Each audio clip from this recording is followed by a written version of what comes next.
sebisa mungkin atau diutamakan kurban itu untuk orang yang hidup. Gitu. Ya, jadi kalau untuk orang yang wafat, sebagian perkataan ulama yang sedikit ada yang membolehkan.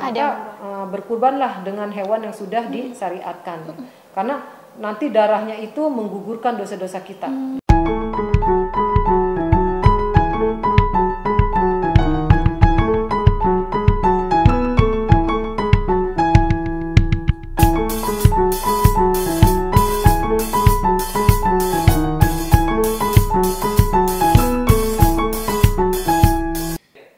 Bismillahirrahmanirrahim. Assalamualaikum warahmatullahi wabarakatuh. Kembali lagi di pengajian Kamis Manis yang insya Allah akan tayang di setiap hari Kamis di channel YouTube Gelora TV. Pengajian Kamis Manis ini diadakan oleh Majelis Taklim Nisaul Jannah Gelora yang insya Allah akan mencerahkan dan mewarnai kehidupan Islam dan iman kita. Amin ya Rabbal Alamin. Pemirsa yang di rumah, semoga selalu dalam keadaan sehat dan bahagia.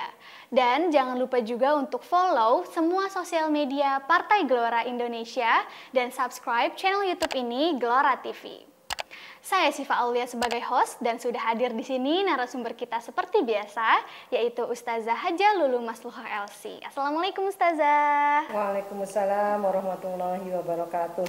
Alhamdulillah kita ketemu lagi, berarti masih diberikan rezeki ya Ustazah ya, kesehatan, umur yang panjang. Alhamdulillah, semoga kita selalu bisa menebarkan kebaikan ya Ustazah ya kepada semuanya pemirsa yang di rumah melalui perantara pengajian Kamis Manis ini. Nah pemirsa yang di rumah, untuk tema dari pengajian Kamis Manis kali ini adalah tentang berkurban. Langsung saja kita berikan kesempatan kepada Ustazah Lulu untuk memberikan kajiannya. Silahkan Ustazah. Makasih Sifa. Bismillahirrahmanirrahim. Assalamualaikum warahmatullahi wabarakatuh. Alhamdulillahirabbil alamin, nasta'inuhu wa nastaghfiruh wa natubu ilaih wa na'udzu billahi min syururi anfusina wa min sayyiati a'malina, may yahdihillahu fala mudhillalah wa may yudlil fala hadiyalah. Wassalatu wassalamu ala asyrafil anbiya'i wal mursalin wa ala alihi wa sahbihi ajmain, amma ba'du. Alhamdulillah kita kembali bertemu di Kamis Manis. Mudah-mudahan semuanya dalam keadaan sehat. Mudah-mudahan Allah lindungi kita, Allah berikan rahmatnya, Allah berikan keberkahannya, dan mudah-mudahan Allah berikan kebahagiaan buat kita di dunia dan di akhirat. Amin. Amin, amin ya Rabbal Alamin. Salawat dan salam sama-sama kita sampaikan kepada Nabi kita Muhammad Sallallahu Alaihi Wasallam beserta keluarga dan sahabat-sahabat beliau. Semoga kita mengikuti sunnah-sunnah Rasul sehingga berhak mendapat syafaat di yaumil akhir. Amin, amin ya Rabbal Alamin.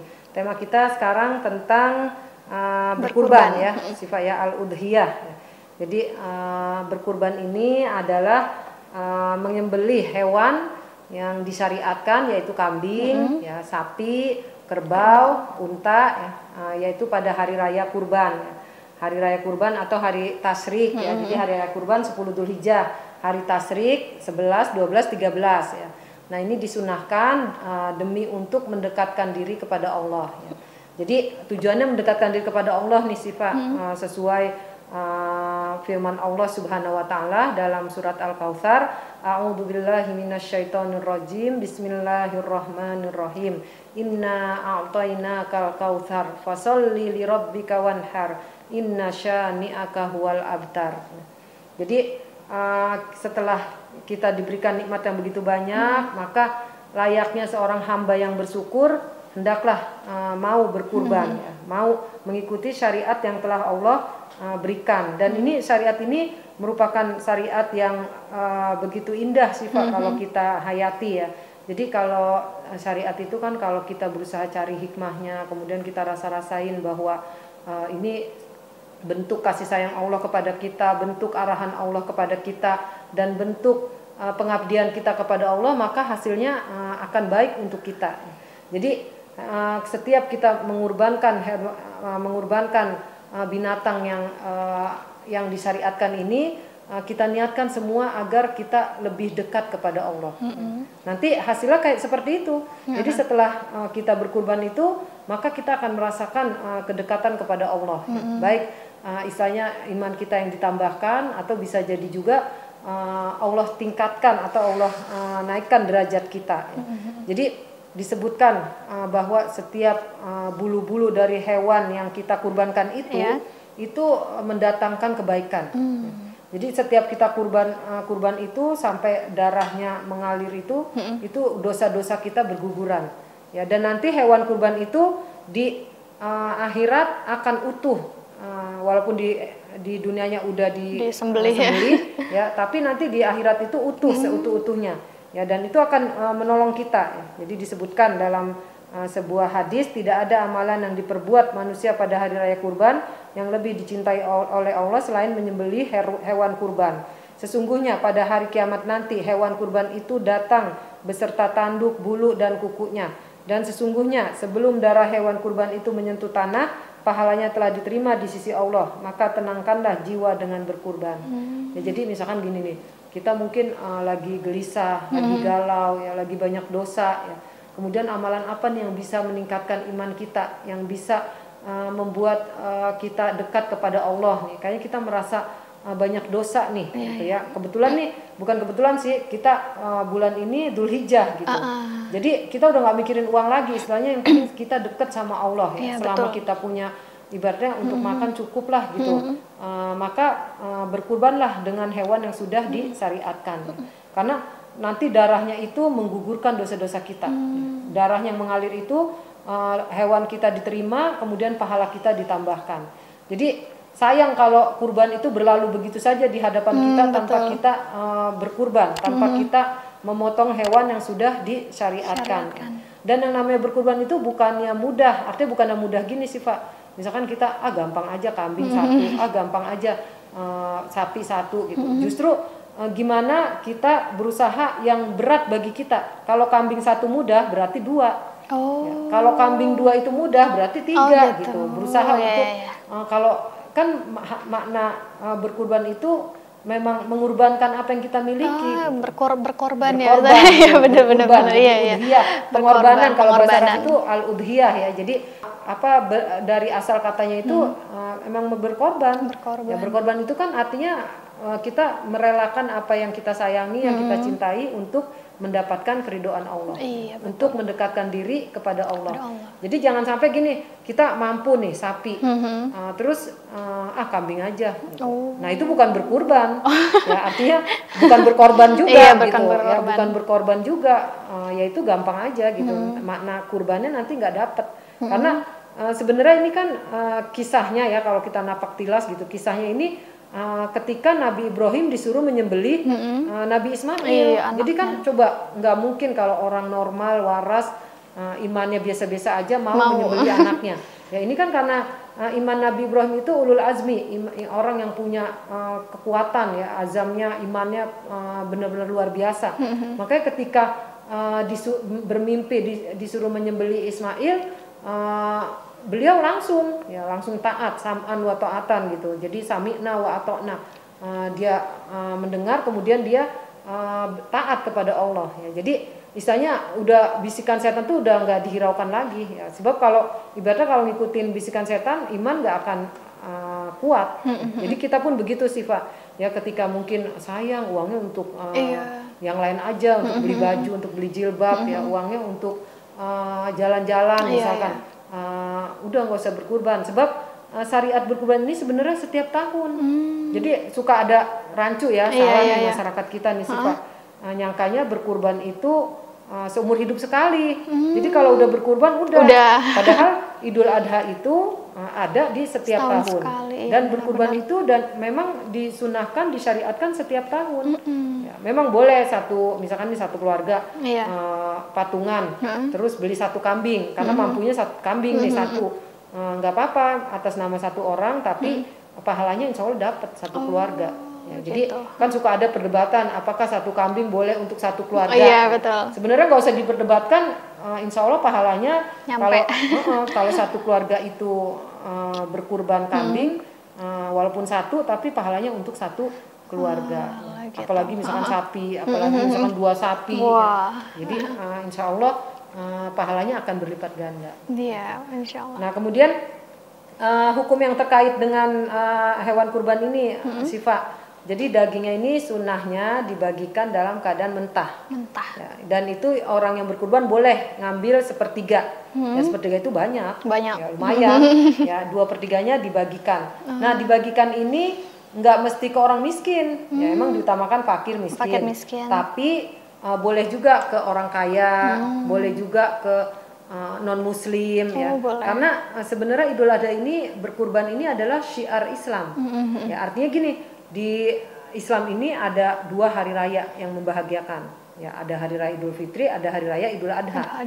Dan hari raya Idul Adha ini ada kebahagiaan tersendiri lagi, yaitu ada pemotongan kurban, hewan-hewan kurban. Ya, insya Allah kita semua pasti pernah merasakan nyate hewan kurban ya, entah kambing, entah sapi gitu. Jadi disinilah siarnya. Ya, jadi bukan hanya pengorbanan pribadi atau keluarga, tapi justru siar Islamnya ini bahwa umat Islam punya kebahagiaan tersendiri. Umat Islam punya perayaan yang membahagiakan sekitarnya. Makanya non muslim juga boleh menerima daging kurban. Orang kaya pun boleh. Boleh gitu ya, wallahu alam. Nah, Ustazah, kalau misalnya kita mau berkurban tapi untuk orang yang sudah meninggal, Ustazah, nah itu bagaimana, Ustazah? Boleh atau tidak, Ustazah? Ya. Jadi di sini ada perdebatan sih Pak. Kalau yang pastinya sih gini, kalau orang yang wafat itu sebelum wafatnya berwasiat, tahun ini saya mau berkurban, tapi keburu meninggal, maka wajib dikurbankan. Ya, itu wasiat jatuhnya. Tapi kalau dia nggak berwasiat, ini ada perbedaan pendapat. Ya, ada yang membolehkan, ada juga yang tidak boleh, karena ya berkurban itu ya untuk orang yang hidup. Gitu, untuk dimanapun kurbannya nggak apa-apa. Ya, yang penting atas nama orang ini orangnya masih hidup. Ya, jadi ya silakan aja ya. Artinya gini, ada perbedaan pendapat ya antara imam yang 4 itu ya, tapi memang yang masyhurnya sebisa mungkin atau diutamakan kurban itu untuk orang yang hidup. Gitu. Ya, jadi kalau untuk orang yang wafat, sebagian perkataan ulama yang sedikit ada yang membolehkan. Ada yang membolehkan. Nah, Ustazah, kalau misalnya kita mau berkurban nih, Ustazah, nah ada nggak sih, Ustazah, suatu hal yang harus dijauhi atau larangan dan harus yang dilakukan gitu untuk orang yang insya Allah mau berkurban nanti? Oh ya. Ada beberapa aturan ya, tapi bukan menjadi wajib sih Sipa. Seperti yang mungkin Sipa juga sering dengar, kalau orang yang berkurban, maka pada tanggal mulai 1 Dzulhijjah itu nggak boleh motong kuku, nggak boleh potong rambut ya. Orang yang mau berkurban nih, misalkan nih Sipa mau berkurban, maka 1 Dzulhijjah nggak boleh potong kuku, nggak boleh potong rambut ya. Tapi itu sunnah, sunnahnya. Ya, sunnahnya. Terus ada juga pendapat ulama yang itu kuku dan bulu atau rambut hewannya yang dipotong, bukannya manusianya gitu. Tapi ada juga pendapat ulama yang manusianya yang mau berkurban gitu. Jadi ya udah, istilahnya gini, ini kan sunnah hukumnya. Kalau memang kita bisa melakukan ya lakukan, gak usah potong kuku, gak usah potong rambut. Tapi kalau emang kalau laki-laki cukur ini jenggot kumis ya. Atau apapun gitu yang bulu-bulu yang disunahkan. Tapi kalau emang darurat, misalkan nggak enak atau ini kuku udah panjang bahaya dan lain-lain harus dipotong, nggak apa-apa, potong aja. Sebab ini kan hukumnya bukan wajib tapi sunnah. Tapi sunnah gitu ya Ustazah. Wah, Masya Allah.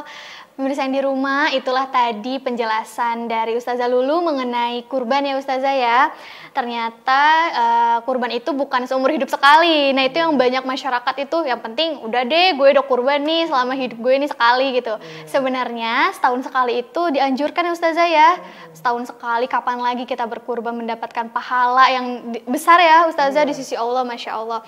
Besar banget ya. Terus kalau misalkan gini Sipa, misalkan nih ada yang nakal di keluarga kita nih. Ya, terus? Biar nggak nakal nih, kita kurbankan atas nama dia aja. Oh, bisa Ustazah begitu? Ya, niatin gitu aja.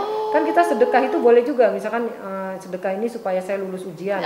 Boleh juga seninya ya Ustazah, seni dalam bersedekah. Iya, benar-benar. Biar wasilah. Perantara ini saya puasa, mudah-mudahan puasa Senin Kamis wasilah. Semoga ini, semoga ini gitu. Ini, gitu. Ya. Biar dapat apa, dapat ini, dapat itu. Gitu. Tapi tetap diniatkan untuk Allah gitu ya Ustazah ya. Oke, baiklah pemirsa yang di rumah, terima kasih sudah menonton acara Kamis Manis, pengajian Kamis Manis pada episode kali ini. Semoga apa yang disampaikan Ustazah Lulu dapat kita terapkan dalam kehidupan kehidupan sehari-hari dan dapat kita terima dengan baik. Nah, jangan lupa juga untuk follow semua sosial media Partai Gelora Indonesia dan subscribe channel YouTube ini dan juga share video ini agar menjadi amal jariah untuk kita semua. Saya Syifa Aulia pamit undur diri, kurang lebihnya mohon dimaafkan. Wabillahi taufik wal hidayah. Wassalamualaikum warahmatullahi wabarakatuh. Waalaikumsalam warahmatullahi wabarakatuh.